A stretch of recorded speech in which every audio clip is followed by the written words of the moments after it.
Трамп идет в разнос. Президент США сделал послание Путину с военной базы в окружении сотен генералов. Украина планирует напасть на соседнюю страну, и это не Россия. Сезон охоты на российских генералов – -2 за один день. Борьба с непрошенными дронами выходит на новый этап. Дания пригласила лучших специалистов. Чехия опускает шлагбаум. Страна первой в Европе ужесточает визовые требования к россиянам. Не только культурная столица. В Санкт-Петербурге откроют крупнейшее в Европе предприятие. В какой отрасли – расскажем. Лукашенко обиделся на сына. Диктатор не сдержал эмоций во время совещания. И многое другое. Самые важные и срочные новости. Эксклюзивные подробности вы смотрите информационный выпуск «Нехта». Оперативно о событиях в Украине, России, Беларуси и мире. Раньше и понятнее других. Все, что нужно знать сегодня.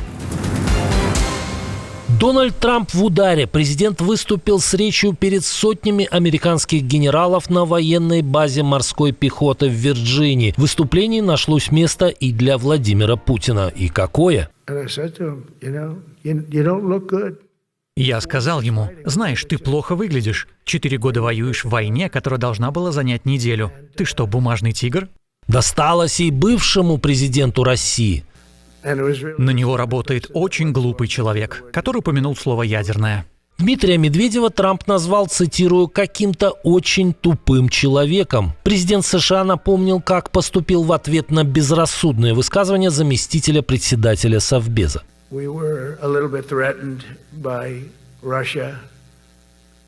Россия нам слегка угрожала не так давно, и я отправил атомные подводные лодки, самое смертоносное оружие из созданных. 2 лодки к берегам России для подстраховки, потому что нельзя разбрасываться словом «ядерный». Трамп заявил, что нужно усадить Путина за стол переговоров. Но единственный способ сделать это силой. То есть, если бы мы были слабы, они бы даже не ответили на мой звонок. Но у нас огромная сила. Похоже, и президент США после долгих попыток убедился в том, о чем давно говорят президент Украины и многие европейские лидеры. Хозяин Кремля понимает только один язык, и это не язык дипломатии. Украина собирается напасть на Польшу. Коварный план Киева раскрыла служба внешней разведки России. В ведомстве заявили, что Киев якобы готовит провокацию с заброской диверсионных групп на территорию соседней страны под видом российских и белорусских спецподразделений. По версии СВР, целью операции станет дестабилизация страны и втягивание НАТО в конфликт с Москвой. Предполагается, что после выявления и нейтрализации ДРГ польскими силовиками члены группы выступят перед СМИ и дадут признательные показания, изобличающие Россию и Беларусь в попытке дестабилизации обстановки в Польше. По версии СВР, в провокации должны участвовать бойцы Легиона Свободной России и белорусского полка имени Калиновского. Кто готовит эту операцию, у Нарышкина уже знают. Сценарий разработан Главным управлением разведки Минобороны Украины. Но это не все. В Москве считают, что нападение на Польшу ГУР готовит совместно, внимание, с польскими спецслужбами. Что стоит за этим заявлением? Информационная подготовка собственных провокаций или борьба за увеличение финансирования накануне утверждения проекта федерального бюджета? Пишите ваши версии в комментариях. И я только напомню, что неделю назад СВР предрекал оккупацию Молдовы войсками НАТО сразу после выборов. Но коварная натовская военщина что-то с этим не спешит. Украинские разведчики в самом деле работают на территории соседней страны, но это не Польша, а Россия. ГУР отчитался об очередной успешной операции в тылу противника. В Ставропольском крае был ликвидирован полковник Росгвардии, глава спецподразделения «Авангард» вместе с помощником и водителем. Акция прошла возле хутора Тамбукан. Как заявляют в ГУР, украинские разведчики действовали при поддержке движения освобождения Кавказа. Похоже, в ведомстве Буданова намекают, возмездие ждет и других высокопоставленных военных преступников. И, кажется, понятно, кто может оказаться следующим. Накануне в ГУР обнародовали имена российских генералов, причастных к массированным ракетным ударам по Украине, включая командующих дальней и стратегической авиацией. К борьбе с неизвестными беспилотниками, постоянно вторгающимися в небо Дании, подключается самый большой в мире специалист по борьбе с беспилотниками – Украина. Киев разворачивает специальную миссию в Дании. Об этом сообщил Владимир Зеленский. Украинский опыт наиболее актуальный сейчас в Европе. И именно наш опыт, наши специалисты, наши технологии могут стать ключевым элементом будущей европейской стены дронов, масштабного проекта, который будет гарантировать безопасность в небе.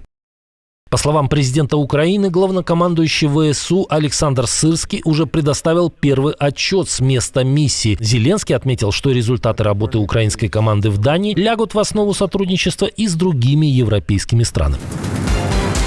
Уважаемые подписчики, обращение к вам, ведь именно вы решаете, узнать ли все эти новости еще больше людей. Каждая ваша подписка, каждый лайк, каждый репост, каждый комментарий длиннее 6 слов и каждый досмотр видео до конца помогают продвигать наши ролики среди сотен тысяч новых пользователей. Так еще больше людей узнают правду именно благодаря вам. Спасибо за то, что остаетесь с Нехта. И продолжаем. Тем временем глава Еврокомиссии назвала впечатляющую цифру, которую ЕС планирует вложить в развитие производства дронов в Украине. Если мы продолжаем считать Украину нашей первой линией обороны, нам необходимо увеличить военную помощь ей. Поэтому, если говорить конкретно, мы договорились с Украиной о выделении в общей сложности 2 миллиардов евро на беспилотники. Это позволит ей расширить свои возможности и использовать их в полной мере. И, конечно же, это также позволит Европейскому Союзу воспользоваться преимуществами этой технологии. Об этом Урсула фон дер Ляйен заявила во время встречи с генеральным секретарем НАТО. Глава Еврокомиссии также заявила о продолжении работы над созданием европейской стены дронов вместе с Украиной и Североатлантическим альянсом. Не только украинская разведка ведет охоту на высокопоставленных российских офицеров. Не меньшую опасность для них представляют их собственные коллеги. Последние сводки впечатляют. Российские силовики задержали за одни сутки уже 2 генералов. Сотрудники Главного управления экономической безопасности МВД взяли начальника МЧС Кабардино-Балкарии, генерал-майора внутренней службы Михаила Надежина. Его подозревают в получении взятки в особо крупном размере. На несколько часов ранее в рамках того же уголовного дела был задержан глава управления Росгвардии по Северной Осетии, 58-летний генерал-майор Валерий Галота, а также несколько чиновников. Неужели режим Путина спустя четверть века решил не взращивать коррупцию, а с ней бороться? Или просто пирог уменьшается и всем не хватает? Что думаете? Смотреть на европейские шпили российским шпионам под прикрытием станет труднее. Правительство Чехии приняло жесткое решение. Российским дипломатам и владельцам служебных паспортов, которые не имеют национальной аккредитации, въезд в страну теперь запрещен. Об этом сообщил министр иностранных дел Ян Липавский, который и выступил инициатором таких мер. Число диверсионных операций растет, и мы не будем рисковать использованием агентов под дипломатическим прикрытием. Мы подаем пример другим странам. И я продолжу добиваться максимально последовательных мер на уровне всей Шенгенской зоны. Мы защитим Чешскую Республику. Ранее в СМИ появились сообщения, что страны ЕС обсуждают ограничения на выдачу туристических виз россиянам и усиление контроля за передвижением российских дипломатов. Эти меры могут войти в состав нового пакета санкций против Кремля, ожидаемого уже на этой неделе. Эксперты считают, что не менее 30% персонала дипломатических представительств России на самом деле являются сотрудниками спецслужб под прикрытием. Одновременно в России закрылись чешские визовые центры. Теперь податься на визу россияне могут только в посольстве Чехии в Москве. В России появится крупнейшее в своем роде предприятие в Европе, но, как говорится, есть небольшой нюанс. Санкт-Петербург готовится к масштабной модернизации городского крематория. Как сообщает телеграм-канал «Похоронный траст», проект разработки нового объекта обошелся в 207 миллионов рублей, а сроки и полная стоимость реализации пока не раскрываются. Крематорий расширят до 20 печей, а импортозамещении речь не идет. Эти устройства купят у чешской фирмы Табо. Это позволит проводить до 240 кремаций в сутки. Также построят новый цех, закупят дополнительные холодильники, оборудуют несколько траурных залов с гидравлическими подъемниками, обновят световые купола и инженерные сети, создадут одно окно для оформления услуг. А въезд на территорию комплекса площадью 82 тысячи квадратных метров оснастят досмотровыми пунктами, а также фонтанами. Для Петербурга это ключевой объект. В 2023 году здесь провели почти 42 тысячи кремаций, 67% всех похорон города. Крематорий обслуживает не только Ленинградскую область, но и соседние Новгородскую, Псковскую, а также Карелию. В общем, Питер не только культурная столица России. Александр Лукашенко обиделся на сына, но речь не о Николае, Викторе или Дмитрии, речь о Владимире Зеленском. Как недавно сказал тут мой коллега, который его своим сыном считал, Володя Зеленский, старики мы тут с Путиным где-то там шепчемся по углам во вред другим, чепуха полная. Накануне президент Украины нелицеприятно высказался о Лукашенко. Мне сложно каким-то образом реагировать на то, что говорит Лукашенко, честно говоря. Он живет в своем мире. Он его так построил, изолировался и живет в нем 30 лет. Иногда к нему в этот мир заходит Путин. Поэтому они о чем-то там разговаривают. Два уже старых человека.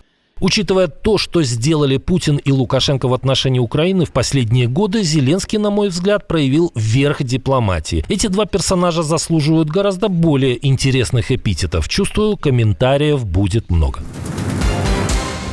Отдельное спасибо, что смотрите, досматриваете до конца, и спасибо за доверие. Жду ваших развернутых комментариев, лайков и репостов. Это важно, чтобы нас становилось больше. Прекрасного вам и продуктивного дня. На этом пока все. До новых встреч и хороших вам новостей.